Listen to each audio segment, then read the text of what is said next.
हमने शहर को दी एक नई पहचान, हम हैं सिंघानिया बिल्डकॉन। उत्तराखंड विधानसभा की सभी 70 सीटों के लिए मतदान जारी है। सुबह 8 बजे से शुरू हुआ मतदान शाम 6 बजे तक चलेगा। प्रदेश के 82 लाख से ज्यादा मतदाता 632 प्रत्याशियों का राजनीतिक भविष्य तय करने के लिए अपने मताधिकार का इस्तेमाल करेंगे। यूपी विधानसभा चुनाव के दूसरे चरण में 9 जिलों की 55 सीटों के लिए वोटिंग जारी है। यूपी में 7 चरणों में चुनाव होना है। दूसरे चरण में राज्य के 9 जिलों के 586 उम्मीदवारों की किस्मत दांव पर है, जिसका फैसला आज 2 करोड़ वोटर्स करेंगे। वोटिंग शाम 6 बजे तक। देश के सबसे छोटे राज्य गोवा की 40 सीटों पर वोटिंग जारी है। इन सीटों पर 301 कैंडिडेट्स की किस्मत दांव पर है, जिनमें बीजेपी के 40, कांग्रेस के 37, आप के 39, टीएमसी के 26, एमजीपी के 13 और 68 निर्दलीय है। राज्य के कुल 11,56,000 वोटर्स इनकी किस्मत तय करेंगे। पीएम मोदी ने ट्वीट कर लोगों से बड़ी संख्या में मतदान करने की अपील की है। उन्होंने कहा कि यूपी विधानसभा चुनाव के दूसरे दौर के साथ ही उत्तराखंड और गोवा की सभी विधानसभा सीटों के लिए वोटिंग है। सभी मतदाताओं से विनती है कि वे लोकतंत्र के इस पावन उत्सव के भागीदार बने और मतदान का रिकॉर्ड बनाएं। यूपी में दूसरे चरण के लिए वोटिंग जारी है। इस बीच सीएम योगी आदित्यनाथ ने सभी से वोटिंग की अपील की है। उन्होंने ट्वीट करते हुए कहा कि मतदान अधिकार और कर्तव्य के साथ ही राष्ट्र धर्म भी है। दंगा मुक्त और भय मुक्त नए उत्तर प्रदेश की विकास यात्रा को अनवरत जारी रखने के लिए मतदान अवश्य करें। पीएम मोदी आज पंजाब के जालंधर में चुनावी रैली करेंगे, साथ ही जनसभा को संबोधित करने वाले हैं। बता दें कि पंजाब के 117 सदस्यीय विधानसभा के लिए 20 फरवरी को चुनाव होने जा रहा है, जिसके मद्देनजर पीएम मोदी 16 और 17 फरवरी को भी पंजाब में जनसभा को संबोधित करने वाले हैं। पंजाब के चुनावी प्रचार में गृह मंत्री की एंट्री हो गई है। उन्होंने लुधियाना में जनता को संबोधित करते हुए नशा मुक्त पंजाब का नारा दिया। इस दौरान उन्होंने विपक्षी पार्टियों पर निशाना साधते हुए कहा कि चन्नी के नेतृत्व में पंजाब सुरक्षित नहीं रह सकता। पंजाब के धुरी में प्रियंका गांधी ने चुनाव प्रचार के दौरान किसानों के साथ मुलाकात की, उनके साथ खाना खाया। प्रियंका गांधी ने किसानों से चर्चा के बाद उनकी समस्याओं के बारे में भी सुना। उनके साथ पंजाब के सीएम चरणजीत सिंह चन्नी मौजूद रहे। यूपी में नेताओं के बीच वार पलटवार का दौर चालू है। इस बीच सीएम योगी के भाई बहन के बीच वर्चस्व की लड़ाई वाले बयान पर प्रियंका गांधी ने पलटवार किया। कहा कि मैं अपने भाई के लिए अपनी जान दे दूंगी और मेरा भाई भी मेरे लिए अपनी जान दे देगा, तो कौन सा विवाद। योगी जी के मन में विवाद है। कांग्रेस महासचिव प्रियंका गांधी वाड्रा ने बीजेपी और पंजाब के पूर्व सीएम कैप्टन अमरिंदर सिंह पर जमकर हमला बोला। प्रियंका ने कहा कि हमने पंजाब में 5 साल सरकार चलाई, लेकिन ये सरकारें पंजाब से नहीं बल्कि दिल्ली से चल रही थी और इसे कांग्रेस नहीं बल्कि बीजेपी चला रही थी। उत्तराखंड में बीजेपी के हमले का जवाब देते हुए कांग्रेस नेता हरीश रावत ने कहा कि भाजपा के सारे वादों के ऊपर उत्तराखंडियत हावी है, इसलिए मोदी को जिस टोपी की इतने वर्षों तक याद नहीं आई, उन्हें उत्तराखंड में आकर वो टोपी पहननी पड़ी। चुनाव में उत्तराखंड की जनता बनाम भाजपा के लिए वोट हो रहा है। उत्तराखंड के सीएम पुष्कर सिंह धामी ने कहा कि विपक्ष की उनसे कोई टक्कर नहीं है। विपक्षी लोग अपने अंतर्कलह में ही आपस में ही टकरा रहे हैं। अपनी पार्टी के अंदर ही उनकी टक्कर चल रही है। यूपी के रायबरेली में समाजवादी पार्टी पर हमला बोलते हुए केंद्रीय मंत्री राजनाथ सिंह ने कहा, समाजवाद वो है जो गरीब को भूख और भय दोनों से छुटकारा दिला सके। हम राष्ट्रवादी भी हैं, समाजवादी भी हैं। आज यूपी में गुंडे माफिया जेल की हवा खा रहे हैं। कर्नाटक में हिजाब का विवाद थमने का नाम नहीं ले रहा। मामले को लेकर कर्नाटक हाईकोर्ट में आज फिर सुनवाई होगी। कर्नाटक के स्कूल कॉलेजों में हिजाब पहनने की इजाजत पर हाईकोर्ट की फुल बेंच आज दोबारा सुनवाई करने वाली है। कर्नाटक में हिजाब विवाद के बीच देश भर के स्कूल कॉलेजों में वन ड्रेस कोड लागू करने की मांग की गई है। इसे लेकर एक लॉ स्टूडेंट निखिल उपाध्याय ने सुप्रीम कोर्ट में जनहित याचिका दायर की, साथ ही इस पर जल्द सुनवाई की मांग की है। हिजाब विवाद पर जम्मू कश्मीर के पूर्व सीएम फारूक अब्दुल्ला ने प्रतिक्रिया दी। उन्होंने कहा कि कुछ कट्टरपंथी चाहते हैं कि वो मजहब पर आंदोलन हमला करके चुनाव जीत जाए। मुल्क हर एक के लिए बराबर है। आपको हक है कि आप क्या पहनना, क्या खाना और कैसे रहना चाहता है। सबका अपना मजहब है। जम्मू कश्मीर की पूर्व सीएम महबूबा मुफ्ती ने भी इस मुद्दे पर टिप्पणी की। उन्होंने कहा कि मुझे डर है कि बीजेपी हिजाब पर नहीं रुकेगी। वो मुसलमानों की तमाम निशानियां खत्म करना चाहते हैं। भारतीय मुसलमानों के लिए सिर्फ भारतीय होना ही काफी नहीं है, उन्हें भी बीजेपी में होना जरूरी है। कर्नाटक में शुरू हुए हिजाब विवाद के बाद इस मुद्दे पर देश भर में तनाव का माहौल। इस बीच AIMIM नेता ओवैसी ने हिजाब को लेकर बड़ा बयान दिया। कहा कि एक दिन हिजाब पहनने वाली महिला ही देश की PM बनेगी। उन्होंने कहा कि अगर बेटियां हिजाब पहनने का फैसला करती हैं तो उन्हें कोई नहीं रोक सकता। केंद्रीय मंत्री गिरिराज सिंह ने एक बार फिर असदुद्दीन ओवैसी के ट्वीट पर पलटवार करते हुए कहा कि ओवैसी के सपने कभी साकार नहीं होंगे। भारत में कभी भी शरिया कानून लागू नहीं होगा। भारत में अब्दुल कलाम आजाद की नीति चलेगी। भाजपा के द्वारा कभी भी जाति या संप्रदाय को लेकर भेदभाव नहीं किया गया। कर्नाटक में हिजाब विवाद को लेकर हो रहे विरोध के बीच उडुपी जिले में आज से 19 फरवरी की शाम 6 बजे तक के लिए CRPC की धारा 144 लागू की गई। स्कूलों के आज से फिर खुलने के साथ इस कदम को एहतियात उपाय के तौर पर देखा गया। देश के सबसे बड़े बैंकिंग फ्रॉड घोटाले में सरकारी जांच एजेंसियों समेत कई विभागों की गंभीर लापरवाही सामने आई। CBI ने इस मामले में 2 साल तक केस नहीं दर्ज किया। वहीं बैंकों ने इस लोन के लिए अपने किसी भी अधिकारी को जिम्मेदार नहीं ठहराया। करीब 22,000 करोड़ रुपए के ABG CPI घोटाला मामले में CBI अब तक 8 लोगों पर FIR दर्ज कर चुकी है। बैंकिंग इतिहास के सबसे बड़े घोटाले पर अब SBI ने अपनी बात कही है। SBI ने कहा कि बैंकों के खराब प्रदर्शन के कारण अकाउंट नंबर नवंबर 2013 में NPA बन गया। कंपनी को दोबारा चलाने के लिए कई कोशिश की गई लेकिन कामयाबी नहीं मिली। जम्मू कश्मीर में टेक्निकल एयरपोर्ट के पास से 2 संदिग्धों को गिरफ्तार किया गया। जम्मू कश्मीर पुलिस ने इसकी जानकारी दी। बताया कि इस मामले में आगे की जांच जारी है। पुलिस पता लगाने की कोशिश कर रही है कि संदिग्ध आरोपियों का कोई खतरनाक मकसद तो नहीं था। बेंगलुरु में IPL 2022 का मेगा ऑक्शन खत्म हो गया है। ऑक्शन के दूसरे दिन इंग्लैंड की स्पिन ऑलराउंडर लियाम लिविंगस्टोन को पंजाब किंग्स ने 11 करोड़ 50 लाख में खरीदा। इससे पहले दिल्ली कैपिटल्स ने मनदीप सिंह को 1 करोड़ 10 लाख में खरीदा। वहीं इंग्लिश विस्फोटक बल्लेबाज डेविड मलान को नीलामी में कोई खरीदार नहीं मिला। ऑक्शन के दूसरे दिन अर्जुन तेंदुलकर को 30 लाख में मुंबई ने खरीदा। IPL 2021 में उनको इसी टीम से 20 लाख मिलते थे।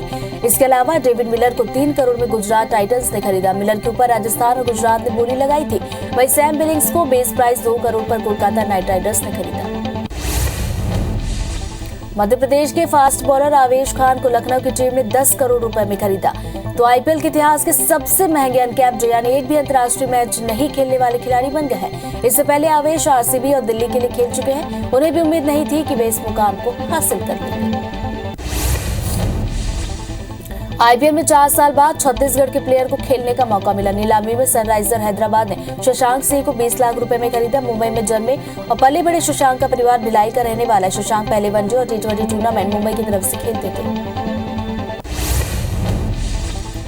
ऑक्शन के दूसरे दिन कई दिग्गज खिलाड़ियों को लिए अच्छा नहीं रहा। ऑस्ट्रेलिया को T20 वर्ल्ड कप दिलाने वाले एरन फ्रेंच और इंग्लैंड के वनडे और T20 टीम के कप्तान ओवेन मॉर्गन दोनों को कोई खरीदार नहीं मिला। इसके अलावा चेतेश्वर पुजारा को भी कोई खरीदार नहीं मिला। दुनिया भर में कोरोना के मामले बढ़ते हुए 41 करोड़ 20 लाख के पार चले गए। कोरोना से मौत का आंकड़ा 58,33,000 के पार। पूरी दुनिया में 33 करोड़ 26 लाख से ज्यादा मरीज कोरोना को हराकर स्वस्थ हुए। दुनिया में एक्टिव मरीजों की संख्या 7 करोड़ 35 लाख के पार। मध्य प्रदेश में 24 घंटे के अंदर कोरोना के 2092 नए मामले आए। 4 मरीजों की मौत हुई। 4,750 मरीज ठीक हुए। तो वहीं प्रदेश में अब एक्टिव मरीजों की संख्या बढ़कर 19,728 हो गई। छत्तीसगढ़ में 24 घंटे के अंदर 579 नए मामले, 5 मरीजों की मौत हुई। 56 दुर्ग से 53 और राजनांदगांव में 17 मरीज मिले। प्रदेश में 860 मरीज ठीक हुए। अब प्रदेश में एक्टिव मरीजों की संख्या बढ़कर 7,909। देश में वैक्सीनेशन का आंकड़ा 172 करोड़ 90 लाख के पार चला गया। 95 करोड़ 83 लाख से ज्यादा को पहली, 75 करोड़ 42 लाख से ज्यादा को दूसरा डोज लगा। वहीं 1 करोड़ 64 लाख से ज्यादा को बूस्टर डोज लगी। MP में 11 करोड़ 22 लाख और छत्तीसगढ़ में 3 करोड़ 55 लाख से ज्यादा को टीका लगा। मध्य प्रदेश के CM शिवराज सिंह चौहान उत्तर प्रदेश के दौरे पर है, जहां CM शिवराज यूपी के कई विधानसभा क्षेत्रों का दौरा करेंगे। साथ ही बीजेपी प्रत्याशियों के समर्थन में वोट मांगेंगे।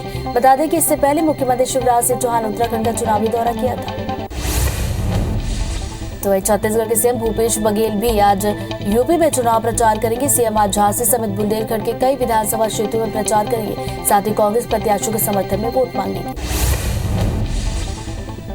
छत्तीसगढ़ के सीएम भूपेश बघेल ने कानपुर में डोर टू डोर कैंपेन किया। इस दौरान उनके साथ बड़ी संख्या में कार्यकर्ता मौजूद रहे। उन्होंने लोगों से कांग्रेस के पक्ष में वोट डालने की अपील की। योगी सरकार पर निशाना साधा। कानपुर में प्रचार के दौरान सीएम भूपेश ने कांग्रेस की जीत का दावा किया। उन्होंने कहा कि चुनाव में कांग्रेस पार्टी चुनाव में अच्छा प्रदर्शन करेगी। हमारा मुख्य मुद्दा है किसानों को अच्छा दाम मिले, बेरोजगारों को काम मिले और महिलाओं को सम्मान मिले। यहाँ चुनाव के नतीजे चौंकाने वाले होंगे। सीएम भूपेश ने केंद्र पर हमला बोलते हुए कहा कि देश में महंगाई और बेरोजगारी बढ़ी है। महंगाई खत्म करने के लिए बीजेपी को हराना जरूरी है। हिजाब विवाद पर सीएम भूपेश ने बीजेपी पर हमला बोला। कहा कि धर्म और सांप्रदायिकता में इसकी मास्टरी। विंध्य को लेकर एक बार फिर सियासत गर्म हो रही है। दरअसल विधानसभा अध्यक्ष गिरीश गौतम ने भी अब विंध्य प्रदेश बनाने का समर्थन दिया। उन्होंने कहा कि विंध्य प्रदेश का कौन विरोध करना चाहता है। जो सुविधाएं विंध्य को मिलनी चाहिए थी उतनी मिली नहीं। भोपाल में कांग्रेस प्रदेश अध्यक्ष कमलनाथ 18 फरवरी को अपने निवास जिला में प्रभारियों की बैठक लेने वाले हैं। इस दौरान सदस्यता अभियान, बूथ, मंडलम सेक्टर पर चर्चा की जाएगी। साथ ही घर चलो घर घर चलो अभियान को लेकर भी चर्चा होगी। 2023 विधानसभा चुनाव को लेकर रणनीति बनेगी। बीजेपी प्रदेश अध्यक्ष वीडी शर्मा ने बीजेपी के समर्पण निधि अभियान को लेकर विपक्ष पर निशाना साधा। कहा कि अभियान में बूथ स्तर तक उत्साह देखने को मिल रहा है। साथ ही वीडी शर्मा ने बताया कि इस अभियान में अल्पसंख्यक समुदाय के लोग भी बढ़ चढ़कर शामिल हो रहे हैं। इस तरह का जुड़ाव विरोधियों के मुंह में तमाचा मारने जैसा। भोपाल में 30 से 35 हजार गरीबों को अब होटलों और मैरिज गार्डन जैसा खाना मिलेगा। खाद्य सुरक्षा विभाग की योजना बना रही है। इस योजना के तहत राजधानी के होटलों और मैरिज गार्डन में बचने वाले भोजन को प्रशासन के कर्मचारी इकट्ठा करेंगे और फ्रिज में रखकर भोपाल के 8 जोन में गरीबों में बांटेंगे। छत्तीसगढ़ में आज से फिर 6वीं से 12वीं तक के स्कूल खुल गए हैं। कोरोना की तीसरी लहर के चलते बंद स्कूल 38 दिन बाद आज से फिर खुल गए। वहीं प्राइमरी कक्षाएं भी बंद रहेंगी। पिछली बार कोरोना संक्रमण के चलते स्कूलों को बंद किया गया था। इंदौर के देवी अहिल्या विश्वविद्यालय में पोस्ट ग्रेजुएशन के पहले सेमेस्टर की परीक्षाएं कल से होंगी। परीक्षा हॉल में छात्रों की 100% क्षमता के साथ बैठाया जाएगा। 8 जिलों में होने वाली इस परीक्षा में नियमित और प्राइवेट के 22,000 से ज्यादा स्टूडेंट शामिल होंगे। छत्तीसगढ़ के सभी तहसीलदार, नायब तहसीलदार आज आंदोलन करेंगे। रायगढ़ में राजस्व कर्मचारी से मारपीट मामले में प्रदर्शन होगा। हड़ताल में आरआई, पटवारी, कोटवार भी शामिल होंगे। अफसरों की मांग है कि वकीलों की जल्द गिरफ्तारी की जाए। रायसेन जिले के बरेली नगर में बढ़ती चोरियों को लेकर नागरिकों में नाराजगी है। मारुति नगर के रहवासियों ने आज बरेली थाना पहुंचकर ज्ञापन दिया और जल्द से जल्द चोरों को पकड़ने की मांग की। लोगों का कहना है कि अगर पुलिस कार्रवाई नहीं करती तो उग्र आंदोलन किया जाएगा। जगदलपुर में पदस्थ आरटीओ ऋषभ नायडू के साथ घर में घुसकर मारपीट करने का मामला आया। पुलिस ने मामले में नायडू के पूर्व ड्राइवर मनदीप सिंह और उसके एक सहयोगी को गिरफ्तार किया। पुलिस के मुताबिक दोनों 2 महीने से वेतन नहीं मिलने और काम से हटाए जाने के बाद नाराज चल रहे थे। बेमेतरा के सरदा गांव में 2 बाइक में भिड़ंत के बाद विवाद हुआ, जिसमें एक पक्ष ने दूसरे पक्ष पर चाकू से हमला कर दिया। हमले के बाद दोनों युवक घायल हुए। अस्पताल में इलाज जारी है। घटना के बाद पुलिस ने 2 आरोपियों को गिरफ्तार किया। रायपुर एसएसपी की बैठक के बाद पुलिस ने शनिवार को फरार वारंटियों के खिलाफ विशेष अभियान चलाया। अलग अलग थानों के विभिन्न अपराधों के कुल 90 स्थायी वारंटियों को गिरफ्तार किया गया। आजाद चौक थाना में साल 1998 में दर्ज प्रकरण में जारी स्थायी वारंट की भी तामीली की गई। दुर्ग पुलिस फरार वारंटियों के विरुद्ध विशेष अभियान चला रही है, जिसके तहत महज 12 घंटे में 51 स्थायी वारंटियों की गिरफ्तारी की गई। ये कार्रवाई अलग अलग थानों से की गई, जिसमें दुर्ग पुलिस के अलग अलग थानों के सैकड़ों अधिकारी कर्मचारी शामिल थे।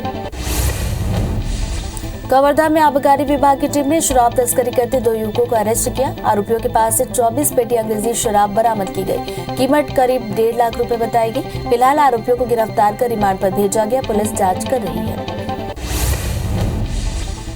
धमतरी की रुद्री पुलिस ने भटगांव में 2 लोगों को देसी शराब के साथ पकड़ा। पुलिस ने बताया कि उन्हें मुखबिर से सूचना मिली थी कि दोनों बाइक से अवैध शराब लेकर बेचने के लिए जा रहे हैं। जिन्हें रोकर तलाशी लेने पर उनके पास से 50 पाव देसी शराब मिला। दंतेवाड़ा और जगदलपुर में पुलिस और वन विभाग की टीम ने 2 मामलों में 5 आरोपियों को गिरफ्तार किया। साथ ही उनके पास से 12 किलो पेंगोलिन की खाल और अन्य वन प्राणियों के अवशेष जब्त किए। पुलिस के मुताबिक गिरफ्तार आरोपी वन्य जीवों के अंतर्राष्ट्रीय गिरोह से जुड़े हुए हैं। बस्तर पुलिस ने गांजा तस्करी करते हुए एक युवती को गिरफ्तार किया। महिला के पास से 10 किलो गांजा जब्त किया गया। कीमत 50,000 रुपए बताई गई। मामला नगरनार थाना क्षेत्र का। मुखबिर की सूचना पर पुलिस ने छत्तीसगढ़ उड़ीसा के सीमा क्षेत्र धरपुंजी में चेकिंग कर युवती को गिरफ्तार किया। मुरैना की नूराबाद पुलिस ने 22 क्विंटल मिलावटी पनीर जब्त किया। पुलिस ने मामले की जानकारी खाद्य सुरक्षा विभाग को दी, जिन्होंने पहुंचकर मिलावटी पनीर के सैंपल लिए। आरोपी मौके से फरार हुआ। फिलहाल पुलिस ने केस दर्ज किया है। आरोपी की तलाश जारी। खंडवा पुलिस ने इंदौर नाका क्षेत्र में 2 लाख रुपए की चोरी करने वाले आरोपी को गिरफ्तार किया। पुलिस के मुताबिक 3 फरवरी को कमलाबाई ने अपने घर में रखे नकदी और जेवर चोरी होने की रिपोर्ट दर्ज करवाई थी, जिसके आधार पर कार्रवाई करते हुए पुलिस ने आरोपी को धर दबोचा। दुर्ग पुलिस ने 2 शातिर चोर को पकड़ा है। दोनों के कब्जे से 9 बाइक बरामद की गई। दोनों वैशाली नगर थाना क्षेत्र के बॉम्बे आवास में रहते हैं। दोनों आरोपी बचपन के अच्छे दोस्त हैं। दोनों का ख्वाब था कि खूब चोरी करके बड़ा गुंडा बने, ताकि लोगों में उनके नाम की दहशत रहे। कोरबा के सिस्टी इंस्टीट्यूट ऑफ मेडिकल कॉलेज के एक डॉक्टर के खिलाफ केस दर्ज किया गया। पीड़ित युवक का आरोप है कि उसने 10 साल पर पथरी का ऑपरेशन करवाया और उसकी किडनी निकाल ली गई। हालांकि जांच में युवक का आरोप सही पाया गया। पुलिस ने केस दर्ज कर आगे की कार्रवाई शुरू की। रीवा में लोकायुक्त की टीम ने रिश्वत लेते टीआई समेत 2 पुलिसकर्मी को गिरफ्तार किया। आरोपी 6,000 रुपए की रिश्वत लेते गिरफ्तार किए गए। लोकायुक्त की टीम 20 सदस्यीय टीम ने ये कार्रवाई की। जजपुर में नकली सोना बेचने के नाम पर ठगी का मामला आया। मामले में अंतर्राज्यीय गिरोह के 4 सदस्यों को गिरफ्तार किया गया। आरोपियों के खिलाफ जिले में लाखों रुपए की ठगी के मामले दर्ज हैं। कुरकुरी पुलिस ने घेराबंदी कर आरोपियों को पकड़ा। खंडवा में नगर निगम के अतिक्रमण निरोधक दस्ता ने शहर के बीच बनाए गए अवैध निर्माण को तोड़ा। निगम की टीम ने बुधवार बाजार स्थित दुकानों के सामने अवैध रूप से बने होटलों को तोड़कर नालियों को बाहर निकाला। बुधवारा बाजार सब्जी मंडी में कई सालों से अतिक्रमण फैला हुआ था। हटा के गैसाबाद थाना क्षेत्र में एक चलते ट्रक में अचानक आग लगी। आग लगने की सूचना पर दमकल की टीम मौके पर पहुंची। आग पर काबू पाया गया। आग लगने की वजह पता नहीं चल पाई। प्रत्यक्षदर्शियों का कहना है कि पीछे की टायर की तरफ से आग फैलना शुरू हुई थी। पन्ना के सिमरिया थाना क्षेत्र में अचानक टायर फटने से ट्रक में आग लग गई, जिसे धीरे धीरे पूरे ट्रक को अपनी चपेट में लिया। सूचना मिलते ही मौके पर पहुंची पुलिस ने कड़ी मशक्कत के बाद आग पर काबू पाया। घटना में किसी के हताहत होने की खबर नहीं। हालांकि ट्रक में रखा लाखों का सामान जलकर खाक हुआ। कवर्धा के हरिन छपरा गांव में गन्ने के खेत में आग लगने से 5 एकड़ से ज्यादा फसल जलकर राख हुई। आग लगने के कारणों का पता नहीं चल पाया। राजस्व विभाग को नुकसान के आकलन के लिए सूचना दे दी गई है। वहीं 10 लाख से ज्यादा का गन्ना का जलने का अनुमान लगाया गया। कटनी के इस्लामाबाद में अंडरग्राउंड टनल परियोजना हादसे में 24 घंटे से ज्यादा देर तक चले रेस्क्यू ऑपरेशन के बाद 2 मजदूरों के शव को बाहर निकाला गया। दोनों की मौत को लेकर प्रशासन के अफसरों ने खेद व्यक्त किया। वहीं रेस्क्यू ऑपरेशन में 7 मजदूरों को सुरक्षित निकाला गया। बिलाईगढ़ में स्पीड ब्रेकर के चलते बड़ा हादसा हो गया। ब्रेकर से ट्रैक्टर अचानक अनियंत्रित होकर पलटा। हादसे में ट्रैक्टर ड्राइवर की मौके पर मौत हुई। घटना सरसीवा थाना के खमरिया गांव की। सतना के चित्रकूट में श्रद्धालुओं से भरी बस पलट गई। हादसे में एक व्यक्ति की मौके पर मौत हुई। 30 से ज्यादा लोग घायल हुए। कई की हालत गंभीर बताई गई। घायलों का इलाज जारी। जांजगीर चांपा के शक्ति क्षेत्र के रायपुरा मेन रोड पर अज्ञात बाइक चालक ने एक व्यक्ति को टक्कर मारी, जिसके बाद उसकी मौके पर मौत हुई। बताया जा रहा है कि मृतक गणेश राम सीदार रायपुरा गांव का रहने वाला था। फिलहाल पुलिस ने शव का पंचनामा किया। अज्ञात बाइक चालक के खिलाफ मामला दर्ज किया गया। रायपुर के मंदिर हसौद थाना इलाके में एक और व्यक्ति का शव पानी में तैरता मिला। युवक के शरीर का आधा हिस्सा जला हुआ है, जिसकी अभी पहचान नहीं हो पाई। फिलहाल पुलिस कई एंगल से मामले की जांच कर रही है। बता दें कि मंदिर हसौद थाना इलाके में 15 दिन के अंदर 3 शव मिल चुके हैं।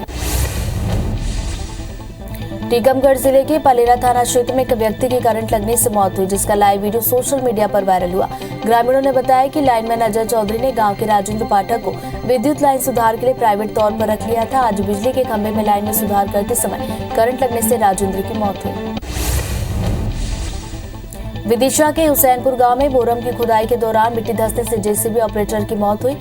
थाना प्रभारी के मुताबिक सड़क निर्माण के लिए कंपनी का ऑपरेटर सुनील शुक्ला अपनी जेसीबी से मोरम की खुदाई कर रहा था। उसी दौरान मोरम का बड़ा हिस्सा उसके ऊपर गिर गया, जिसके कारण उसकी मौत हुई। पन्ना के शाहनगर थाना की कचौरी मोड़ पर दर्दनाक हादसा हुआ। तेज रफ्तार बाइक के आपस में हुई टक्कर से 2 लोगों की मौत हुई। 2 की हालत गंभीर है, जिनका इलाज जारी है।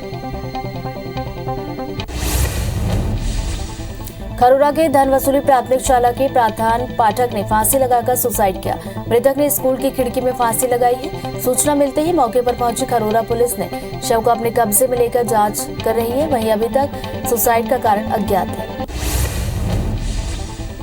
भोपाल में सेंट जेवियर स्कूल में पढ़ने वाले 6वीं के एक स्टूडेंट ने फांसी लगाकर सुसाइड किया। घटना के समय वो घर में अकेला था। पेरेंट्स शादी में शामिल होने करौंद गए हुए थे। घटना गोविंदपुरा थाना क्षेत्र की है। पुलिस ने मर्ग कायम कर मामले की जांच शुरू की है। कवर्धा जिले में कुष्ठ निवारण पखवाड़ा 30 जनवरी से 13 फरवरी तक मनाया गया। इस दौरान कुष्ठ बीमारी व तमाम चर्म रोगों की जानकारी देने के लिए जिले के सभी विकास खंडों में विविध आयोजन किए गए। इस अभियान के तहत 6 से 7 माह में ही 69 कुष्ठ रोगी मिले, जिनका इलाज जारी है।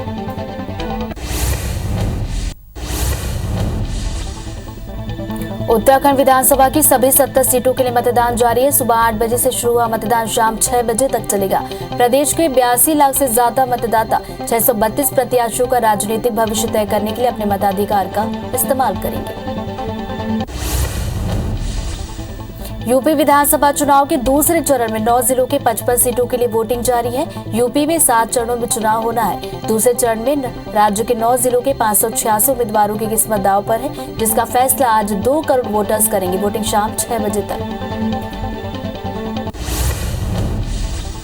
देश के सबसे छोटे राज्य गोवा की 40 सीटों पर वोटिंग जारी है। इन सीटों पर 301 कैंडिडेट्स की किस्मत दांव पर है, जिनमें बीजेपी के 40, कांग्रेस के 37, आप के 39, टीएमसी के 26, एमजीपी के 13 और 68 निर्दलीय हैं। राज्य के कुल 11,56,000 वोटर्स इनकी किस्मत तय करेंगे। पीएम मोदी ने ट्वीट कर लोगों से बड़ी संख्या में मतदान करने की अपील की। उन्होंने कहा कि यूपी विधानसभा चुनाव के दूसरे दौर के साथ ही उत्तराखंड और गोवा की सभी विधानसभा सीटों के लिए वोटिंग है। सभी मतदाताओं से विनती है कि लोकतंत्र के इस पावन उत्सव के भागीदार बने और मतदान का नया रिकॉर्ड बनाएं। यूपी में दूसरे चरण के लिए वोटिंग जारी है। इस बीच सीएम योगी आदित्यनाथ ने सभी से वोटिंग की अपील की। उन्होंने ट्वीट करते हुए कहा कि मतदान अधिकार और कर्तव्य के साथ ही राष्ट्र धर्म भी है। दंगा मुक्त और भय मुक्त नए उत्तर प्रदेश की विकास यात्रा को अनवरत जारी रखने के लिए मतदान अवश्य करें। पीएम मोदी आज पंजाब के जालंधर में चुनावी रैली करेंगे, साथ ही जनसभा को संबोधित करेंगे। बता दें कि पंजाब के 117 सदस्यीय विधानसभा के लिए 20 फरवरी को चुनाव होगा, जिसके मद्देनजर पीएम मोदी 16 और 17 फरवरी को भी पंजाब में जनसभाओं को संबोधित करेंगे। पंजाब के चुनावी प्रचार में गृह मंत्री की एंट्री हो गई है। उन्होंने लुधियाना में जनता को संबोधित करते हुए नशा मुक्त पंजाब का नारा दिया। इस दौरान उन्होंने विपक्षी पार्टियों पर निशाना साधते हुए कहा कि चन्नी के नेतृत्व में पंजाब सुरक्षित नहीं रह सकता।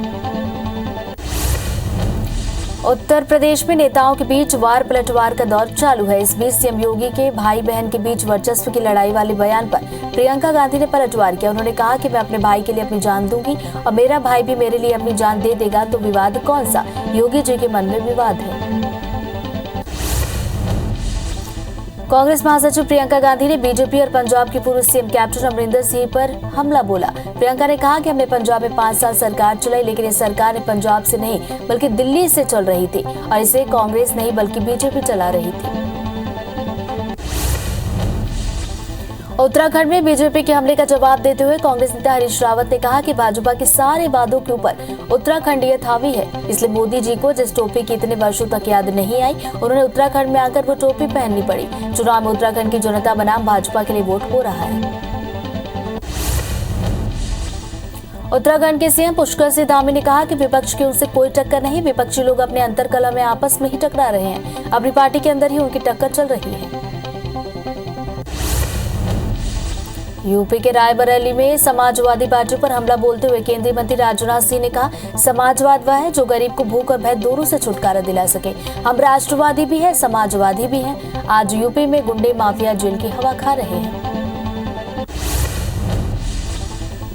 उत्तराखंड विधानसभा की सभी 70 सीटों के लिए मतदान जारी है। सुबह 8 बजे से शुरू हुआ मतदान शाम 6 बजे तक चलेगा। प्रदेश के 82 लाख से ज्यादा मतदाता 632 प्रत्याशियों का राजनीतिक भविष्य तय करने के लिए अपने मताधिकार का उपयोग करेंगे। यूपी विधानसभा चुनाव के दूसरे चरण में 9 जिलों के 55 सीटों के लिए वोटिंग जारी है। यूपी में 7 चरणों में चुनाव होना है। दूसरे चरण में राज्य के 9 जिलों के 586 उम्मीदवारों की किस्मत दांव पर। फैसला आज 2 करोड़ वोटर्स करेंगे। वोटिंग शाम 6 बजे तक। देश के सबसे छोटे राज्य गोवा की 40 सीटों पर वोटिंग जारी है। इन सीटों पर 201 कैंडिडेट्स की किस्मत दांव पर।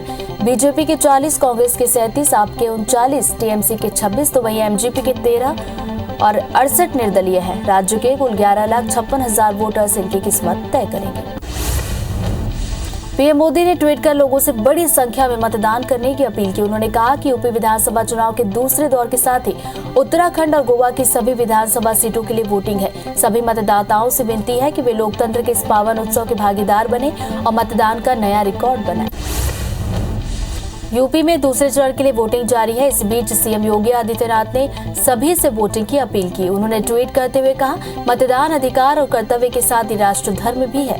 दंगा मुक्त और भय मुक्त नए उत्तर प्रदेश की विकास यात्रा को अनवरत जारी रखने के लिए मतदान अवश्य करें।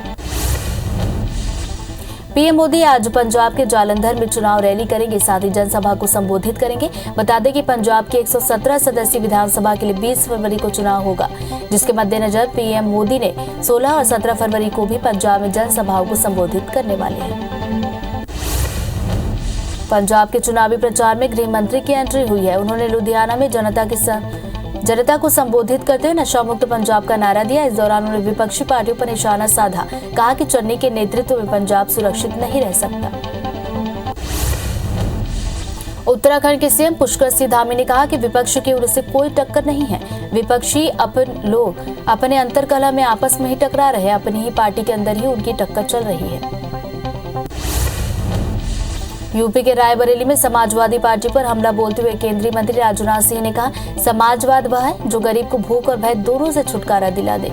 हम राष्ट्रवादी भी है, समाजवादी भी है। आज यूपी में गुंडे माफिया जेल की हवा खा रहे हैं। कर्नाटक हिजाब मामले में आज हाईकोर्ट में दोबारा सुनवाई होगी। सुनवाई के दौरान स्कूल कॉलेजों में धार्मिक ड्रेस कोड को लेकर कोर्ट अपना फैसला सुना सकती है। बता दें कि इससे पहले 10 फरवरी को हुई सुनवाई में कोर्ट ने अगले आदेश तक स्कूल कॉलेजों में हिजाब समेत अन्य धार्मिक कपड़े पहनने पर रोक लगाई थी। कर्नाटक में हिजाब विवाद के बीच देश भर के स्कूल कॉलेजों में वन ड्रेस कोड लागू करने की मांग हो गई है। इसे लेकर एक लॉ स्टूडेंट निखिल उपाध्याय ने सुप्रीम कोर्ट में जनहित याचिका दायर की, साथ ही इस पर जल्द सुनवाई की मांग की। हिजाब विवाद पर जम्मू कश्मीर के पूर्व सीएम फारूक अब्दुल्ला ने प्रतिक्रिया दी। उन्होंने कहा कि कुछ कट्टरपंथी चाहते हैं कि वो मजहब पर हमला करके चुनाव जीत जाए। मुल्क हर एक के लिए बराबर है। आपको हक है कि आप क्या पहनना, क्या खाना और कैसे रहना चाहते हैं। सबका अपना मजहब है। जम्मू कश्मीर की पूर्व सीएम महबूबा मुफ्ती ने भी इस मुद्दे पर टिप्पणी की। कहा कि मुझे डर है कि बीजेपी हिजाब पर नहीं रुकेगी। वो मुसलमानों की तमाम निशानियां खत्म करना चाहते हैं। भारतीय मुसलमानों के लिए सिर्फ भारतीय होना ही काफी नहीं, उन्हें भी बीजेपी में होना जरूरी है।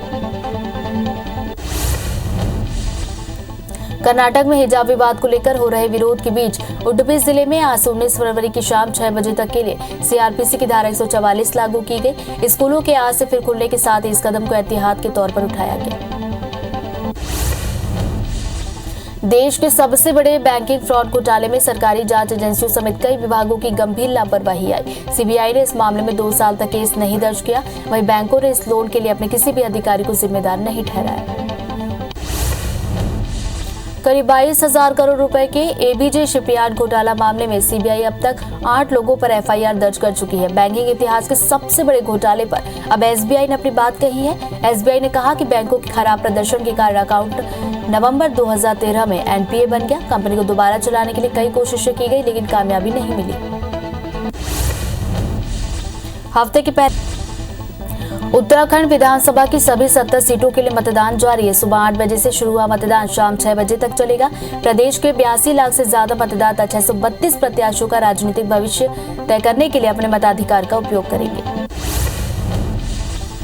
यूपी विधानसभा चुनाव के दूसरे चरण में 9 जिलों के 55 सीटों के लिए वोटिंग जारी है। यूपी में 7 चरणों में चुनाव होना है। दूसरे चरण में राज्य के 9 जिलों के 586 उम्मीदवारों की किस्मत दांव पर। फैसला आज 2 करोड़ वोटर्स करेंगे। वोटिंग शाम 6 बजे तक। देश के सबसे छोटे राज्य गोवा की 40 सीटों पर वोटिंग जारी है।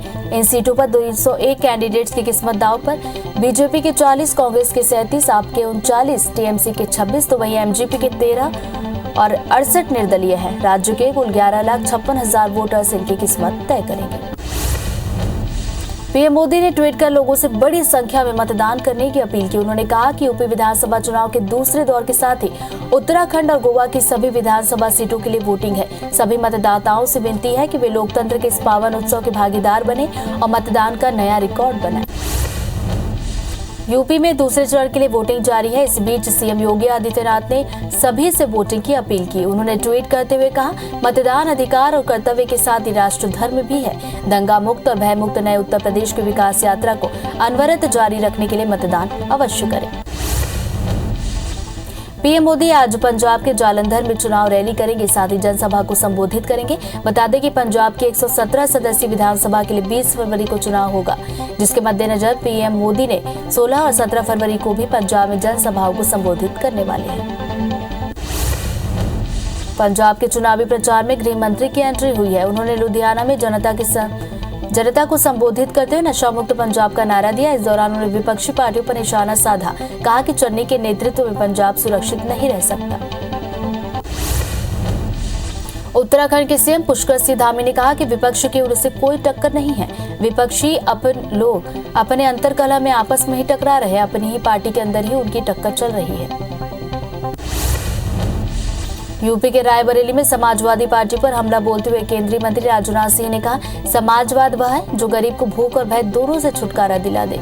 हम राष्ट्रवादी भी है, समाजवादी भी है। आज यूपी में गुंडे माफिया जेल की हवा खा रहे हैं। कर्नाटक हिजाब मामले में आज हाईकोर्ट में दोबारा सुनवाई होगी। सुनवाई के दौरान स्कूल कॉलेजों में धार्मिक ड्रेस कोड को लेकर कोर्ट अपना फैसला सुना सकती है। बता दें कि इससे पहले 10 फरवरी को हुई सुनवाई में कोर्ट ने अगले आदेश तक स्कूल कॉलेजों में हिजाब समेत अन्य धार्मिक कपड़े पहनने पर रोक लगाई थी। कर्नाटक में हिजाब विवाद के बीच देश भर के स्कूल कॉलेजों में वन ड्रेस कोड लागू करने की मांग हो गई है। इसे लेकर एक लॉ स्टूडेंट निखिल उपाध्याय ने सुप्रीम कोर्ट में जनहित याचिका दायर की, साथ ही इस पर जल्द सुनवाई की मांग की।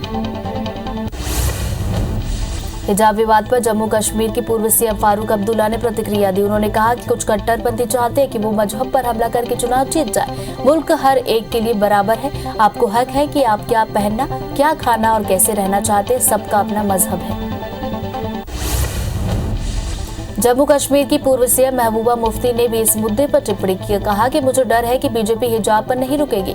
वो मुसलमानों की तमाम निशानियां खत्म करना चाहते हैं। भारतीय मुसलमानों के लिए सिर्फ भारतीय होना ही काफी नहीं, उन्हें भी बीजेपी में होना जरूरी है। कर्नाटक में हिजाब विवाद को लेकर हो रहे विरोध के बीच उडुपी जिले में आज 19 फरवरी की शाम 6 बजे तक के लिए सीआरपीसी की धारा 144 लागू की गई। स्कूलों के आज से फिर खुलने के साथ ही इस कदम को एहतियात के तौर पर उठाया गया। देश के सबसे बड़े बैंकिंग फ्रॉड घोटाले में सरकारी जांच एजेंसियों समेत कई विभागों की गंभीर लापरवाही आई। सीबीआई ने इस मामले में 2 साल तक केस नहीं दर्ज किया। वहीं बैंकों ने इस लोन के लिए अपने किसी भी अधिकारी को जिम्मेदार नहीं ठहराया।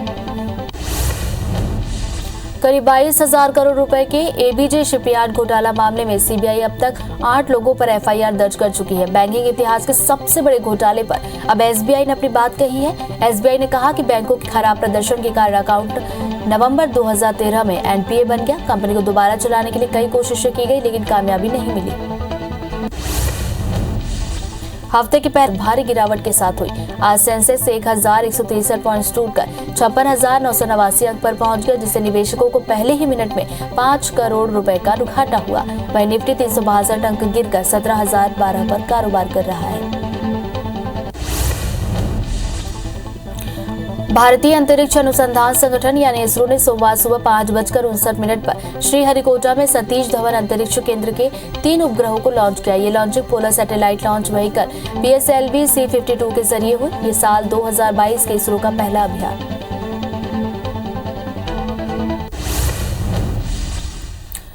आगे बढ़ते हैं, स्पोर्ट्स जगत से जुड़ी बड़ी खबरों से अपडेट करवाते हैं। 2 दिन तक चले आईपीएल के मेगा ऑक्शन में 10 टीमों ने 551 करोड़ में कुल 204 खिलाड़ियों को खरीदा। इनमें 137 भारतीय और 67 विदेशी खिलाड़ी हैं। पहले दिन विकेट कीपर बल्लेबाज ईशान किशन को मुंबई ने 5 करोड़ 25 लाख में खरीदा, जिसके बाद ईशान किशन सबसे महंगे खिलाड़ी बन गए। दूसरे दिन लियाम लिविंगस्टन को पंजाब किंग्स ने 11 करोड़ से भी ज्यादा की कीमत में अपनी टीम के साथ जोड़ा। कोलकाता, चेन्नई, मुंबई और पंजाब ने अधिकतम 25-25 खिलाड़ियों का कोटा पूरा किया। लखनऊ की टीम 21 खिलाड़ियों की ही बन सकी। अन्य टीमों में गुजरात और सनराइजर्स हैदराबाद ने 23-23, राजस्थान, दिल्ली कैपिटल्स ने 24-24 और रॉयल चैलेंजर्स बेंगलुरु ने 22 खिलाड़ियों की टीम बनाई। ऑक्शन के दूसरे दिन अर्जुन तेंदुलकर को 30 लाख रुपए में मुंबई ने खरीदा। आईपीएल 2021 में उनको इसी टीम ने 20 लाख में खरीदा था। इसके अलावा डेविड मिलर को 3 करोड़ में गुजरात टाइटंस ने खरीदा। मिलर के ऊपर राजस्थान और गुजरात ने ही बोली लगाई थी। वहीं सैम बिलिंग्स को बेस प्राइस 2 करोड़ पर केकेआर ने खरीदा। मध्य प्रदेश के फास्ट बॉलर आवेश खान को लखनऊ की टीम ने 10 करोड़ में खरीदा। वो आईपीएल इतिहास के सबसे महंगे अनकैप्ड यानी एक भी अंतर्राष्ट्रीय मैच नहीं खेलने वाले खिलाड़ी हैं। इससे पहले आवेश आरसीबी और दिल्ली के लिए भी खेल चुके हैं। उन्हें भी उम्मीद नहीं थी कि इस मुकाम को वो हासिल करेंगे।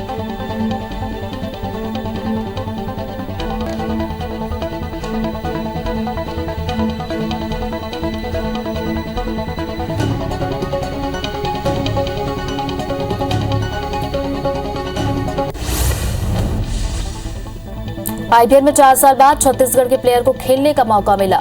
नीलामी में सनराइजर्स हैदराबाद ने शशांक सिंह को 20 लाख रुपए के बेस प्राइस में खरीदा।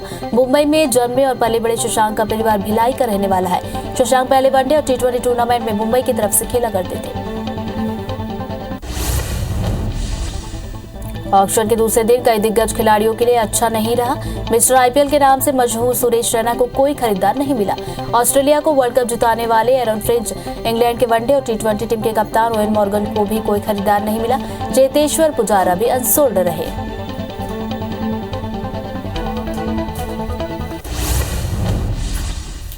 बढ़ेगा कोरोना से जुड़ी हुई अपडेट पहुंचाते आप तक। दुनिया भर में कोरोना के मामले बढ़ते हुए 41 करोड़ 20 लाख के पार चले गए। कोरोना से मौत का आंकड़ा 58,33,000 के पार। पूरी दुनिया में 33 करोड़ 26 लाख से ज्यादा मरीज कोरोना को हराकर हुए ठीक। दुनिया में एक्टिव मरीजों की संख्या 7 करोड़ 35 लाख के पार। देश में कोरोना के मामले घट रहे हैं। 24 घंटे के अंदर कोरोना के 34,113 नए मामले, 91,000 से ज्यादा मरीज हुए ठीक। 24 घंटे में 346 मरीजों की हुई मौत। देश में कोरोना के कुल एक्टिव मरीजों की संख्या 4,68,78,000 के पार। मध्य प्रदेश में 24 घंटे के अंदर कोरोना के 2,092 नए मामले, 4 मरीजों की मौत। प्रदेश में 4,750 हुए ठीक। अब प्रदेश में एक्टिव मरीजों की संख्या बढ़कर हुई 19,728। इलाज जारी। छत्तीसगढ़ में 24 घंटे के अंदर कोरोना के 579 नए मामले, 5 मरीजों की मौत। रायपुर में 56, दुर्ग में 53, राजनांदगांव में 17 नए मामले। प्रदेश में 860 मरीज हुए ठीक। प्रदेश में एक्टिव मरीजों की संख्या 7,000 के पार। देश में वैक्सीनेशन का आंकड़ा 172 करोड़ 90 लाख के पार। 95 करोड़ 83 लाख से ज्यादा को पहली डोज, 75 करोड़ 42 लाख से ज्यादा को दूसरी डोज, वहीं 1 करोड़ 64 लाख से ज्यादा को बूस्टर डोज लगी। एमपी में 11 करोड़ 22 लाख और छत्तीसगढ़ में 3 करोड़ 55 लाख से ज्यादा को लगा टीका।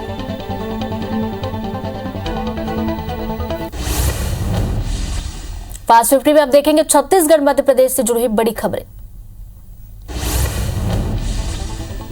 छत्तीसगढ़ के सीएम भूपेश बघेल आज भी यूपी में चुनाव प्रचार करेंगे। सीएम आज झांसी समेत बुंदेलखंड के कई विधानसभा क्षेत्रों में प्रचार करेंगे। साथ ही कांग्रेस प्रत्याशियों के समर्थन में वोट मांगेंगे। मध्य प्रदेश के सीएम शिवराज सिंह चौहान उत्तर प्रदेश के दौरे पर हैं, जहां सीएम शिवराज सिंह चौहान यूपी के कई विधानसभा क्षेत्रों का दौरा करेंगे। साथ ही बीजेपी प्रत्याशियों के समर्थन में वोट मांगने वाले हैं। बता दें कि इसके पहले मुख्यमंत्री शिवराज सिंह चौहान ने उत्तराखंड का भी चुनावी दौरा किया था। भोपाल में आज सीएम शिवराज सिंह चौहान रविदास जयंती की तैयारियों की समीक्षा करेंगे। बता दें कि 16 फरवरी को प्रदेश भर में रविदास जयंती मनाई जाएगी। पहली बार इस जयंती का कार्यक्रम ग्राम पंचायत और जिला पंचायत स्तर पर भी होगा। वहीं संत रविदास जयंती के जरिए दलितों को साधने की कोशिश की जाएगी। भोपाल में कांग्रेस प्रदेश अध्यक्ष कमलनाथ 18 फरवरी को अपने निवास में जिला प्रभारियों की बैठक लेंगे। इस दौरान सदस्यता अभियान, बूथ, मंडलम सेक्टर पर चर्चा होगी। साथ ही घर चलो अभियान को लेकर भी चर्चा की जाएगी। 2023 विधानसभा चुनाव को लेकर बनेगी रणनीति। बीजेपी प्रदेश अध्यक्ष वी डी शर्मा ने बीजेपी के समर्पण निधि अभियान को लेकर विपक्ष पर निशाना साधा। कहा कि अभियान में बूथ स्तर तक उत्साह देखने को मिल रहा है। साथ ही वी डी शर्मा ने बताया कि इस अभियान में अल्पसंख्यक समुदाय के लोग भी बढ़ चढ़कर शामिल हो रहे हैं। इस तरह का जुड़ाव विरोधियों के मुंह में तमाचा मारने जैसा। जबलपुर हाईकोर्ट में आज से फिजिकल सुनवाई शुरू होगी। इस दौरान वकीलों और पक्षकारों को कोविड गाइडलाइन का पालन करना जरूरी होगा। बिना मास्क के हाईकोर्ट में किसी को भी प्रवेश नहीं मिलेगा। बता दें कि 65 साल से ज्यादा उम्र के अधिवक्ता और पक्षकार को वर्चुअल सुनवाई के लिए आवेदन देना होगा।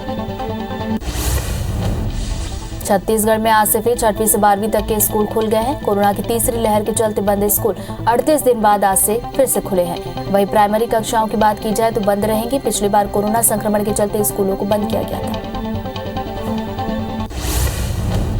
इंदौर के देवी अहिल्या विश्वविद्यालय में पोस्ट ग्रेजुएशन के पहले सेमेस्टर की परीक्षा कल से होगी। परीक्षा हॉल में छात्रों को 100% क्षमता के साथ बैठाया जाएगा। 8 जिलों में होने वाली इस परीक्षा में नियमित और प्राइवेट के 22,000 से ज्यादा स्टूडेंट शामिल होंगे। छत्तीसगढ़ के सभी तहसीलदार, नायब तहसीलदार आज आंदोलन करेंगे। रायगढ़ में राजस्व कर्मचारी से मारपीट मामले में प्रदर्शन होगा।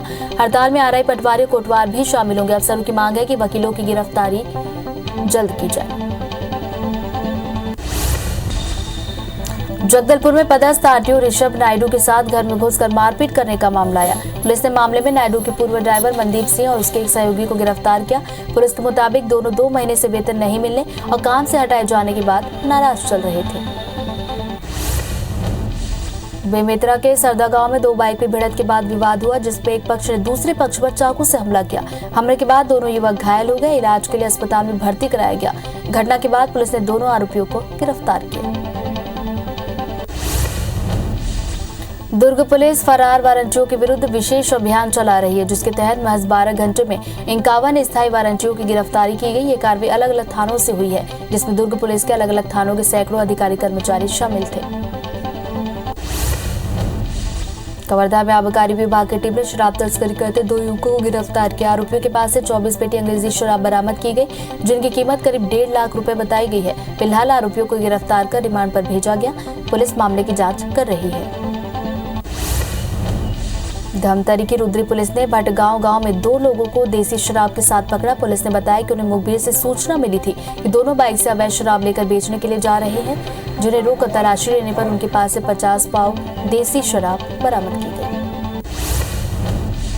दंतेवाड़ा और जगदलपुर में पुलिस और वन विभाग की टीम ने 2 मामलों में 5 आरोपियों को गिरफ्तार किया। साथ ही उनके पास से 12 किलो पेंगोलिन की खाल और अन्य वन्य प्राणियों के अवशेष जब्त किए। पुलिस के मुताबिक गिरफ्तार आरोपी वन्य जीवों के अंतर्राष्ट्रीय गिरोह से जुड़े हैं। बस्तर पुलिस ने गांजा तस्करी करते हुए एक युवती को गिरफ्तार किया। महिला के पास से 10 किलो गांजा जब्त किया गया, जिसकी कीमत 50,000 है। मामला नगरनार थाना क्षेत्र का है, जहां मुखबिर की सूचना पर पुलिस ने छत्तीसगढ़ उड़ीसा के सीमा क्षेत्र धनपुंजी में चेकिंग कर युवती को गिरफ्तार किया। मुरैना की नूराबाद पुलिस ने 22 क्विंटल मिलावटी पनीर जब्त किया। पुलिस ने मामले की जानकारी खाद्य सुरक्षा विभाग को दी, जिन्होंने पहुंचकर मिलावटी पनीर के सैंपल लिए। वहीं आरोपी मौके से फरार हो गया। फिलहाल पुलिस ने केस दर्ज कर आरोपी की तलाश शुरू की है। सरायपाली में पुलिस और साइबर सेल की टीम ने बड़ी कार्रवाई की। टीम ने लकड़ी तस्करी के मुख्य आरोपी को गिरफ्तार किया। पुलिस ने 2 महीने बाद झिलमिला चौक पर घेराबंदी करके आरोपी को गिरफ्तार किया। बता दें कि दिसंबर में लकड़ी के साथ 6 तस्करों को दबोचा गया, जिनके पास से 1,50,00,000 रुपए की अवैध लकड़ी जब्त की गई। बिलासपुर में ट्रकों से डीजल की चोरी के मामले में हिरी पुलिस ने कार्रवाई करते हुए आरोपी और खरीदार समेत 3 लोगों को गिरफ्तार किया। साथ ही चोरी के 1250 लीटर डीजल को भी जब्त किया। खंडवा पुलिस ने इंदौर नाका क्षेत्र में 2 लाख रुपए की चोरी करने वाले आरोपी को गिरफ्तार किया। पुलिस के मुताबिक 3 फरवरी को कमलाबाई ने अपने घर में रखी नकदी तथा जेवर चोरी होने की रिपोर्ट दर्ज करवाई थी, जिसके आधार पर कार्रवाई करते हुए पुलिस ने आरोपी को गिरफ्तार किया। दुर्ग पुलिस ने 2 शातिर चोर को पकड़ा है। दोनों के कब्जे से 9 बाइक बरामद की गई। दोनों वैशाली नगर थाना क्षेत्र के बॉम्बे आवास में रहते हैं। दोनों आरोपी बचपन के अच्छे दोस्त थे। दोनों का ख्वाब था कि खूब चोरी करके बड़ा गुंडा बने, ताकि लोगों में उनके नाम की दहशत रहे। रीवा में लोकायुक्त की टीम ने रिश्वत लेते हुए टीआई समेत 2 पुलिसकर्मियों को गिरफ्तार किया। आरोपी 6000 रुपए की रिश्वत लेते गिरफ्तार किए गए। बता दें कि लोकायुक्त की 20 सदस्यीय टीम ने यह कार्रवाई की। जशपुर में नकली सोना बेचने के नाम पर ठगी का मामला आया। मामले में अंतर्राज्यीय गिरोह के 4 सदस्य गिरफ्तार किए गए। आरोपियों के खिलाफ जिले में लाखों रुपए की ठगी के मामले दर्ज हुए। बता दें कि कुनकुरी पुलिस ने घेराबंदी कर आरोपियों को पकड़ा। खंडवा में नगर निगम के अतिक्रमण निरोधक दस्ता ने शहर के बीच बनाए गए अवैध निर्माणों को तोड़ा। निगम की टीम ने बुधवार बाजार स्थित दुकानों के सामने अवैध रूप से बने होटलों को तोड़कर नालियों को बाहर निकाला। बुधवार बाजार सब्जी मंडी में कई सालों से अतिक्रमण फैला हुआ था। भोपाल के सबसे वीआईपी और व्यस्ततम कहे जाने वाले न्यू मार्केट के सबवे में आग लग गई। आग लगते ही मार्केट में भगदड़ मच गई। गनीमत रही कि घटना के समय सबवे पूरी तरह से बंद नहीं हो पाया था, जिसके चलते आग की जानकारी फायर ब्रिगेड और पुलिस को समय रहते लग गई और उन्होंने 2 घंटे के बाद आग पर काबू पाया। कटनी के स्लीमानाबाद में अंडरग्राउंड टनल परियोजना हादसे में 24 घंटे से ज्यादा देर तक चले रेस्क्यू ऑपरेशन के बाद 2 मजदूरों के शव को बाहर निकाला गया। दोनों की मौत को लेकर प्रशासन के अफसरों ने खेद व्यक्त किया। वहीं रेस्क्यू ऑपरेशन में 7 मजदूरों को सुरक्षित बाहर निकाला गया। कवर्धा की कुकदूर थाना इलाके में एक बस अनियंत्रित होकर पलटी। हादसे में 1 यात्री की मौत हुई, 6 यात्री घायल। बताया जा रहा है कि बस में 60 यात्री सवार थे जो लखनऊ से बेमेतरा आ रही थी। तभी अधचरा गांव में अनियंत्रित होकर बस पलट गई। बिलाईगढ़ में स्पीड ब्रेकर के चलते बड़ा हादसा हुआ। ब्रेकर से ट्रैक्टर अचानक अनियंत्रित होकर पलटा। हादसे में ट्रैक्टर ड्राइवर की मौके पर मौत हुई। घटना दहसीवा थाना के खमरिया गांव की। सतना के चित्रकूट में श्रद्धालुओं से भरी बस पलटी। हादसे में 1 व्यक्ति की मौके पर मौत हुई, 30 से ज्यादा लोग घायल। कई की हालत गंभीर बनी हुई है। घायलों को जानकी कुंड अस्पताल में भर्ती कराया गया।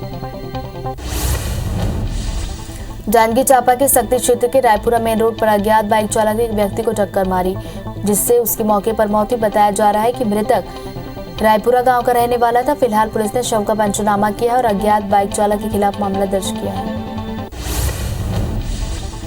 पन्ना के शाहनगर थाना के कचौरी मोड़ में दर्दनाक हादसा हुआ। तेज रफ्तार बाइक की आपस में हुई टक्कर से 2 लोगों की मौत हुई। 2 की हालत गंभीर है, जिन्हें उपचार के लिए कटनी रेफर किया गया। वहीं पुलिस ने शवों को पीएम के लिए भेजकर जांच शुरू की है। खरोरा के धनसूली प्राथमिक शाला के प्रधान पाठक ने फांसी लगाकर सुसाइड किया। मृतक ने स्कूल की खिड़की में फांसी लगाई। सूचना मिलते ही मौके पर पहुंची खरोरा पुलिस ने शव को अपने कब्जे में लिया। आत्महत्या का कारण अज्ञात है। भोपाल में सेंट जेवियर स्कूल में पढ़ने वाले 6वीं के एक स्टूडेंट ने सुसाइड कर लिया। घटना के समय घर में अकेला था। पेरेंट्स शादी में शामिल होने के लिए गए होते। घटना गोविंदपुरा थाना क्षेत्र की। पुलिस ने मर्ग कायम कर जांच शुरू की है। अब कुछ फास्ट खबरों में इंटरनेशनल खबरें देख लेते हैं। नेपाल के मुख्य न्यायाधीश चोलिंद शमशेर जेबी राणा के खिलाफ संसद सचिवालय में महाभियोग प्रस्ताव दर्ज किया गया। उन पर कई गंभीर आरोप लगाए जाने के बाद ये कदम उठाया गया। नेपाल संसद के अध्यक्ष के मीडिया सलाहकार ने कहा, सत्तारूढ़ नेपाली कांग्रेस, माओवादी सेंटर और जनता समाजवादी पार्टी के सांसदों ने मुख्य न्यायाधीश के खिलाफ महाभियोग प्रस्ताव दर्ज किया है। लद्दाख के पेंगोंग इलाके में ग्लेशियर तेजी से पिघल रहे हैं, जो भारत में तबाही की वजह बन सकते हैं। 1990 के बाद से अब तक ग्लेशियर कवर का करीब 6% हिस्सा पिघल चुका है। कश्मीर यूनिवर्सिटी की नई रिसर्च में ये बात सामने आई है। ग्लेशियरों का इस तरह सिकुड़ना अच्छा संकेत नहीं। यूक्रेन को लेकर रूस और नाटो फोर्सेस के बीच उपजा तनाव अब दुनिया के दूसरे देशों को भी प्रभावित कर रहा है। युद्ध के खतरे के बीच यूक्रेन में इंजीनियरिंग और मेडिकल की पढ़ाई कर रहे 20,000 भारतीय छात्र भी आफत में पड़ गए। इन छात्रों को वापस भारत लाने के लिए दिल्ली स्थित राष्ट्रपति सचिवालय में याचिका भी दायर की गई। रूस के साथ बढ़ते तनाव को लेकर अमेरिकी राष्ट्रपति जो बाइडेन ने यूक्रेन के राष्ट्रपति वोलोडिमीर जेलेंस्की से बात की। बाइडेन ने कहा कि अगर रूस हमला करता है तो निर्णायक तरीके से जवाब दिया जाएगा। दोनों राष्ट्र प्रमुख ने यूक्रेन संकट को हल करने के लिए कूटनीतिक प्रयास जारी रखने पर सहमति जताई। पूर्वी यूरोप में युद्ध के संभावित खतरे को देखते हुए इंटरनेशनल एयरलाइंस ने भी यूक्रेन के लिए उड़ानें निलंबित कर दी है। बहुत से दूतावासों ने कीव से अपने गैर जरूरी कर्मचारियों को वापस बुला लिया। अमेरिका के बाद ब्रिटेन, नॉर्वे, जापान, लातविया और डेनमार्क ने भी अपने नागरिकों से यूक्रेन छोड़ने की अपील की। जर्मनी के वाइस चांसलर और इकोनॉमिक्स मिनिस्टर रॉबर्ट हेबेक ने यूरोप में युद्ध के संकेत दिए। उन्होंने रविवार को एक इंटरव्यू में एक बात की और इशारा किया है। जर्मनी के वाइस चांसलर के अनुसार यूरोप में बड़े सशस्त्र बलों के कारण यूरोप भविष्य में युद्ध के कगार पर हो सकता है। उन्होंने कहा कि ये बिल्कुल दमनकारी और धमकी भरा है। रूस अब भी यूक्रेन पर हमले की तैयारी में जुटा है। उसमें 3 तरफ से यूक्रेन को घेर लिया। हालिया सैटेलाइट की वजह से पता चलता है कि बेलारूस, क्रीमिया और पश्चिम सरहद पर रूसी सेनाएं तमाम असलहे के साथ हमले की तैयारी कर रही है। एक अनुमान के मुताबिक यूक्रेन सीमा पर 1 लाख रूसी सैनिक मौजूद। यूएई पर हुती विद्रोहियों के बढ़ते हमलों को देखते हुए अमेरिकी वायुसेना के F-22 फाइटर जेट्स यूएई पहुंचे हैं। ये फाइटर जेट अबू धाबी में अल दफरा एयरबेस पर उतरे। यहां लगभग 2000 अमेरिकी सैनिक पहले से ही मौजूद। अमेरिका के लॉस एंजलिस में गायक जस्टिन बीबर के कंसर्ट के बाद एक रेस्तरां में आयोजित पार्टी के बाहर गोलीबारी में 4 लोग घायल हुए। लॉस एंजलिस पुलिस विभाग के अधिकारी लिजेट दोमनी ने बताया कि रेस्तरां के बाहर हुई गोलीबारी में 4 लोग घायल हुए। अस्पताल में इलाज जारी। सिंगापुर एयर शो में स्वदेशी लड़ाकू विमान एसीए तेजस कल से 18 फरवरी तक हिस्सा लेने के लिए चांगी एयरपोर्ट पहुंचा। एयर शो के दौरान एसीए तेजस मार्क 1 सिंगापुर के आसमान में लो लेवल एरोबैटिक डिस्प्ले में हिस्सा लेकर दर्शकों को रोमांचित करने जा रहा है। वायुसेना के मुताबिक सिंगापुर एयर शो में हिस्सा लेने के लिए भारत का 44 सदस्य दल चांगी एयरपोर्ट पहुंचा है। जम्मू कश्मीर के पुलवामा हमले की आज तीसरी बरसी है। 14 फरवरी 2019 को जम्मू श्रीनगर एनएच से करीब 2500 जवानों को लेकर 78 बसों में सीआरपीएफ का काफिला गुजर रहा था। तभी सीआरपीएफ के काफिले को एक कार ने टक्कर मार दी। टक्कर के बाद कार में विस्फोट हो गया। इस घातक हमले में सीआरपीएफ के 40 बहादुर जवान शहीद हो गए थे। पुलवामा हमले की तीसरी बरसी पर जम्मू कश्मीर के लेथपोरा में सेना के जवानों ने शहीदों को श्रद्धांजलि दी, साथ ही उनकी शहादत को याद किया। आज पूरा देश अपने शहीदों को याद कर रहा है। लोग अपने अपने अंदाज में शहीदों को श्रद्धांजलि दे रहे हैं। पुलवामा हमले की बरसी पर पीएम मोदी ने भी ट्वीट कर शहीदों को श्रद्धांजलि दी। पीएम ने देश के लिए उनकी उत्कृष्ट सेवा को याद किया। साथ ही उन्होंने कहा कि उनकी बहादुरी और सर्वोच्च बलिदान प्रत्येक भारतीय को एक मजबूत और समृद्ध देश की दिशा में काम करने के लिए प्रेरित करता है। उत्तराखंड विधानसभा की सभी 70 सीटों के लिए मतदान जारी है। सुबह 8 बजे से शुरू हुआ मतदान शाम 6 बजे तक चलेगा। प्रदेश के 82 लाख से ज्यादा मतदाता 632 प्रत्याशियों का राजनीतिक भविष्य तय करने के लिए अपने मताधिकार का इस्तेमाल कर रहे हैं। उत्तर प्रदेश विधानसभा चुनाव के दूसरे चरण में 9 जिलों के 55 सीटों के लिए वोटिंग जारी है। यूपी में 7 चरणों में चुनाव होना है। दूसरे चरण में राज्य के 9 जिलों के 586 उम्मीदवारों की किस्मत दांव पर है, जिसका फैसला आज 2 करोड़ वोटर्स करेंगे। वोटिंग शाम 6 बजे तक चलेगी। देश के सबसे छोटे राज्य गोवा की 40 सीटों पर वोटिंग जारी है। इन सीटों पर 301 कैंडिडेट्स की किस्मत दांव पर है, जिनमें बीजेपी के 40, कांग्रेस के 37, आप के 39, टीएमसी के 26, एमजीपी के 13 और 68 निर्दलीय है। राज्य के कुल 11,56,000 वोटर्स इनकी किस्मत तय करेंगे।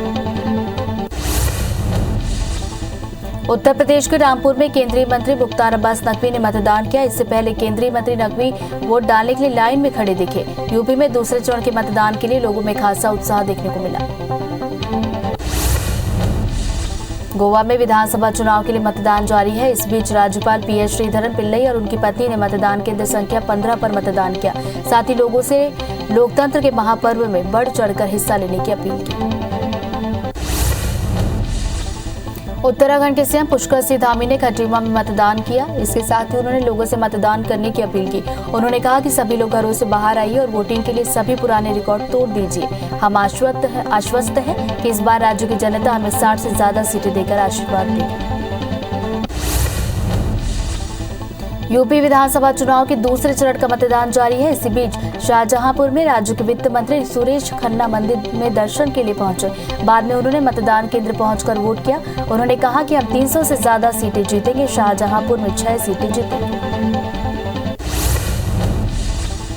पीएम मोदी ने ट्वीट कर लोगों से बड़ी संख्या में मतदान करने की अपील की। उन्होंने कहा कि यूपी विधानसभा चुनाव के दूसरे दौर के साथ ही उत्तराखंड और गोवा की सभी विधानसभा सीटों के लिए वोटिंग है। सभी मतदाताओं से विनती है कि वे लोकतंत्र के इस पावन उत्सव के भागीदार बने और मतदान का नया रिकॉर्ड बनाएं।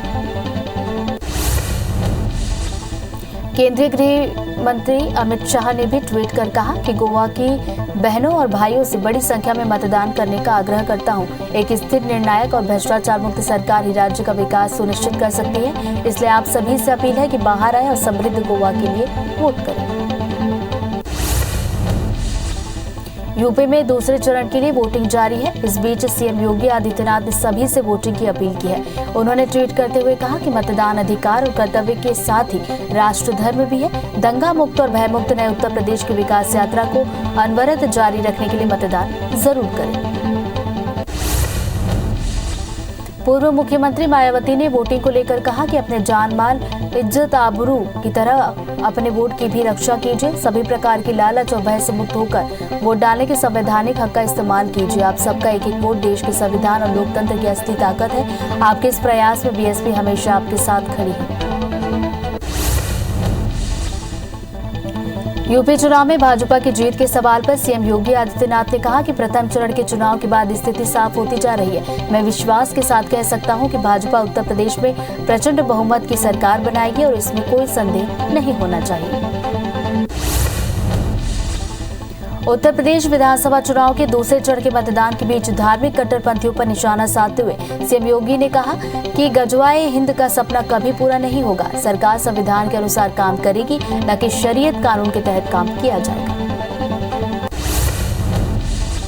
उत्तर प्रदेश के मुख्यमंत्री योगी आदित्यनाथ ने कांग्रेस पर तंज कसा। सीएम ने कहा कि कांग्रेस को डुबोने के लिए किसी और की आवश्यकता नहीं है। भाई बहन कांग्रेस को डुबोने के लिए काफी। पीएम मोदी आज पंजाब के जालंधर में चुनावी रैली करेंगे, साथ ही जनसभा को संबोधित करेंगे। बता दें कि पंजाब के 117 सदस्यीय विधानसभा के लिए 20 फरवरी को चुनाव होने वाला है, जिसके मद्देनजर पीएम 16 और 17 फरवरी को भी पंजाब में जनसभाओं को संबोधित करेंगे। केंद्रीय गृह मंत्री अमित शाह आज झांसी के दौरे पर रहेंगे। झांसी जाने से पहले अमित शाह दतिया पहुंचेंगे, जहां वो मां पीताम्बरा देवी के दर्शन करेंगे, जिसके बाद झांसी के लिए रवाना होंगे। दतिया में अमित शाह के साथ नरोत्तम मिश्रा भी मौजूद रहेंगे। कर्नाटक हिजाब मामले में आज हाईकोर्ट में दोबारा सुनवाई होगी। सुनवाई के दौरान स्कूल कॉलेजों में धार्मिक ड्रेस कोड को लेकर कोर्ट अपना फैसला सुना सकती है। बता दें कि इससे पहले 10 फरवरी को हुई सुनवाई में कोर्ट ने अगले आदेश तक स्कूल कॉलेजों में हिजाब समेत अन्य धार्मिक कपड़े पहनने पर रोक लगाई है। हफ्ते के पहले दिन भारतीय शेयर बाजार की शुरुआत भारी गिरावट के साथ हुई। सेंसेक्स 1163 पॉइंट्स टूटकर 56,989 अंक पर पहुंच गया, जिससे निवेशकों को पहले ही मिनट में 5 लाख करोड़ रुपए का घाटा हुआ। वहीं निफ्टी 362 अंक गिरकर 17,012 पर कारोबार कर रहा है। इसरो ने सोमवार सुबह 5:59 पर श्रीहरिकोटा में सतीश धवन अंतरिक्ष केंद्र के 3 उपग्रहों को लॉन्च किया। ये launching polar satellite launch vehicle PSLV C-52 के जरिए हुई। ये साल 2022 के इसरो का पहला अभियान। 2 दिन तक चले आईपीएल के मेगा ऑक्शन में 10 टीमों ने 551 करोड़ में कुल 204 खिलाड़ियों को खरीदा। इनमें 137 भारतीय तो 67 विदेशी खिलाड़ी रहे। पहले दिन विकेटकीपर बल्लेबाज ईशान किशन को मुंबई ने 5 करोड़ 25 लाख में खरीदा, जिसके बाद ईशान किशन सबसे महंगे खिलाड़ी बन गए। दूसरे दिन लियाम लिविंगस्टन को पंजाब किंग्स ने 11 करोड़ से भी ज्यादा की कीमत में अपनी टीम में जोड़ा। कोलकाता, चेन्नई, मुंबई और पंजाब ने अधिकतम 25-25 खिलाड़ियों का कोटा पूरा कर लिया है। लखनऊ की टीम 21 खिलाड़ियों की ही बन सकी है। अन्य टीमों में गुजरात और सनराइजर्स हैदराबाद ने 23-23, राजस्थान, दिल्ली कैपिटल्स ने 24-24 और आरसीबी ने 22 खिलाड़ियों की टीम बनाई। ऑक्शन के दूसरे दिन अर्जुन तेंदुलकर को 30 लाख में मुंबई ने खरीदा। आईपीएल 2021 में उनको इसी टीम में 20 लाख मिलते थे। इसके अलावा डेविड मिलर को 3 करोड़ में गुजरात टाइटंस ने खरीदा। मिलर के ऊपर राजस्थान और गुजरात ने बोली लगाई थी। वहीं सैम बिलिंग्स को बेस प्राइस 2 करोड़ पर कोलकाता नाइट राइडर्स ने खरीदा। आईपीएल में 4 साल बाद छत्तीसगढ़ के प्लेयर को देखने का मौका मिला है। नीलामी में सनराइजर हैदराबाद ने शशांक सिंह को 20 लाख रुपए में खरीदा है। मुंबई में जन्मे और पले बड़े शशांक का परिवार भिलाई का रहने वाला है। शशांक पहली वनडे और T20 टूर्नामेंट में मुंबई की तरफ से खेलते थे। ऑक्शन के दूसरे दिन कई दिग्गज खिलाड़ियों के लिए अच्छा नहीं रहा। मिस्टर आईपीएल के नाम से मशहूर सुरेश रैना को कोई खरीदार नहीं मिला। ऑस्ट्रेलिया को वर्ल्ड कप दिलाने वाले एरन फिंच, इंग्लैंड के वनडे और T20 टीम के कप्तान ओवेन मॉर्गन को भी कोई खरीदार नहीं मिला। चेतेश्वर पुजारा भी अनसोल्ड रहे। दुनिया भर में कोरोना के मामले बढ़ते हुए 41 करोड़ 20 लाख के पार चले गए। कोरोना से मौत का आंकड़ा 58,33,000 के पार। पूरी दुनिया में 33 करोड़ 26 लाख से ज्यादा मरीज कोरोना को हराकर हुए स्वस्थ। वहीं दुनिया में एक्टिव मामलों की संख्या 7 करोड़ के पार। देश में कोरोना के मामले घट रहे हैं। 24 घंटे के अंदर कोरोना के 34,113 नए मामले आए। 91,000 से ज्यादा मरीज ठीक हुए। वहीं 24 घंटे में 340 मरीजों की मौत हुई। देश में कोरोना के कुल एक्टिव मरीजों की संख्या 4 लाख के पार चली है। मध्य प्रदेश में 24 घंटे के अंदर कोरोना के 1,760 नए मामले आए। 4 मरीजों की मौत हुई। 4,750 डिस्चार्ज हुए। तो वहीं कोरोना की पहली लहर से अब तक 10 लाख लोग ठीक हुए। वहीं प्रदेश में एक्टिव मरीजों की संख्या बढ़कर 16,000 के पार चली। छत्तीसगढ़ में 24 घंटे के अंदर कोरोना के 579 नए मामले आए, जबकि 5 मरीजों की मौत हुई। रायपुर में 56, दुर्ग में 53 और राजनांदगांव में 17 नए मामले आए। प्रदेश में 860 मरीज ठीक हुए। एक्टिव मरीजों की संख्या 7,000 के पार चली। देश में वैक्सीनेशन का आंकड़ा 172 करोड़ 90 लाख के पार चला गया। 95 करोड़ 83 लाख से ज्यादा को पहली डोज, 75 करोड़ 42 लाख से ज्यादा को दूसरी डोज लगी। वहीं 1 करोड़ 64 लाख से ज्यादा को बूस्टर डोज लगी। तो एमपी में 11 करोड़ 22 लाख, छत्तीसगढ़ में 3 करोड़ 55 लाख से ज्यादा को लगा टीका। छत्तीसगढ़ के सीएम भूपेश बघेल आज भी यूपी में चुनाव प्रचार करेंगे। सीएम आज झांसी समेत बुंदेलखंड के कई विधानसभा क्षेत्रों में प्रचार करेंगे। साथ ही कांग्रेस प्रत्याशियों के समर्थन में वोट मांगेंगे।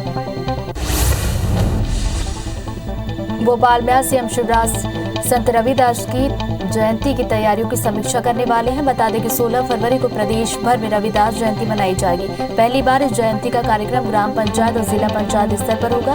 वहीं संत रविदास जयंती के जरिए दलितों को साधने की कोशिश की जाएगी।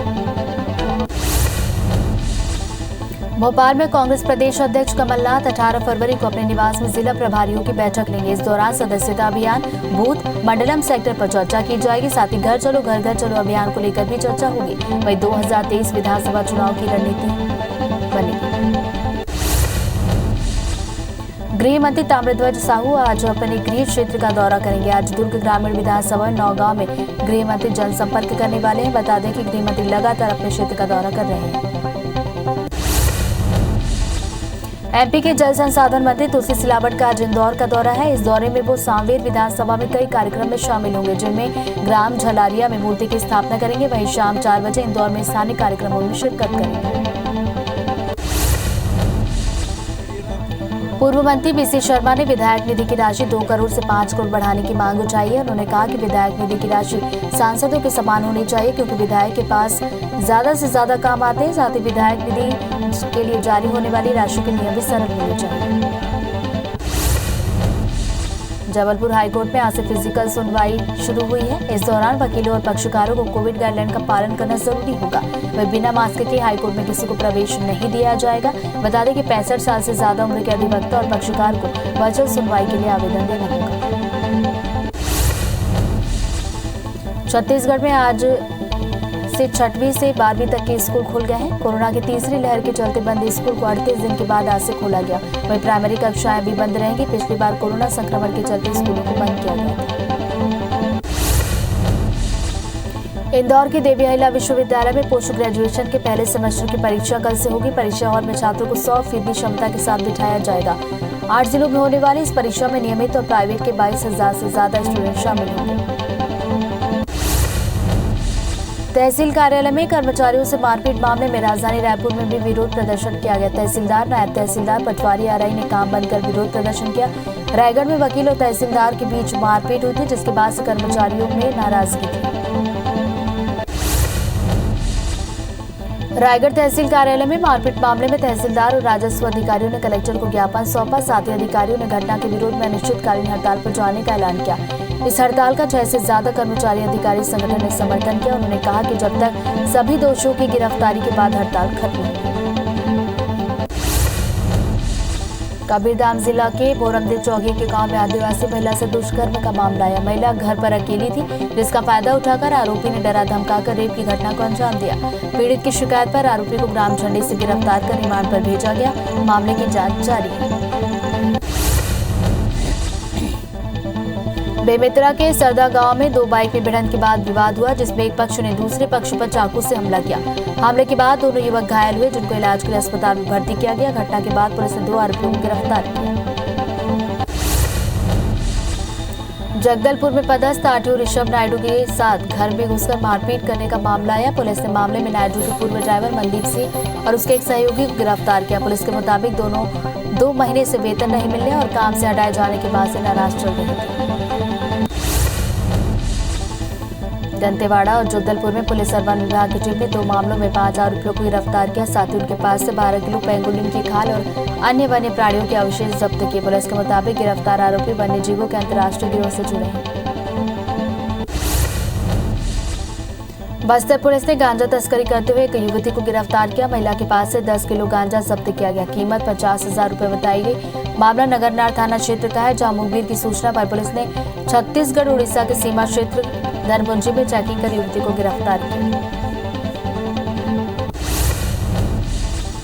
सरायपाली में पुलिस और साइबर सेल की टीम ने बड़ी कार्रवाई की। टीम ने लकड़ी तस्करी के मुख्य आरोपियों को गिरफ्तार किया। पुलिस ने 2 महीने बाद झुलमेला चौक पर घेराबंदी करके आरोपी को गिरफ्तार किया।